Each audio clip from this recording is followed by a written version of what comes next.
Hi guys, so it's time to attack this keyboard. We've got a key puller, a big bucket of degreaser cleaner and some service hole 10 for the contacts. So we're going to rip all these keys off, throw them in there to marinate, and then we'll put them all back on when they're all nice and clean. And in the meantime we'll get into each one of these key switches and get some contact cleaner on. So let's go.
getting towards the home stretch now, so next up we're going to look at the battery. As you can see, same size but same capacity batteries. These are NiCads and they're quite a lot smaller. With the changes we've done to the hard drive, this should give a longer battery life. We changed the CPU, that may drop down. So what we need to do now is basically make this pack up and transfer everything from here to here.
Right, these are together, they're soldered rather than spot welded. I think I'd rather have spot welds, to be honest. So we now need to remove the various bits off this. So we'll do it in such a way that we can make the pack as we go along. So our first thing is we need to get this thermal cutout off. Let's see if we can do it without destroying it.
And that concludes the art and craft portion of this video.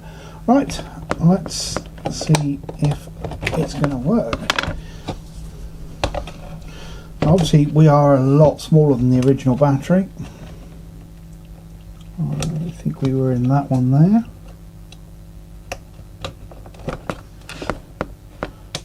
Well, that's a good start. The power light comes on. I might need to cut some foam to go in there just to keep that still.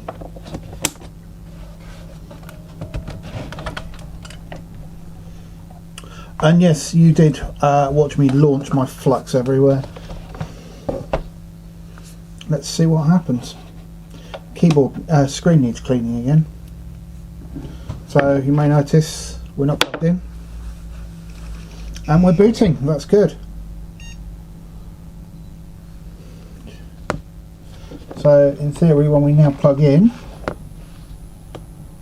there's nothing on there to say we're charging. There's nothing on the power supply to say we're charging, but these batteries are probably fully charged. So what we'll do is we'll let them discharge for a while. Oh no, hang on. Yep, we are charging. Don't think I can usually show you because of the way everything is at the moment, but our battery light there, I'm guessing, goes out when we're charged. Yes, we've got battery low coming on now, so we'll leave that to charge. So all I've got to do now is put a few more screws in. We're going to try the belt on that floppy drive. I've got some belts here, and other than that we're about done. I have a 66 megahertz crystal and DX33 on the way, touch wood, and we'll get those in, and I think we're about done on this one. So yeah, it started as a complete heap of junk, and we're nearly back to a usable machine. It certainly doesn't look it's 30 years old now.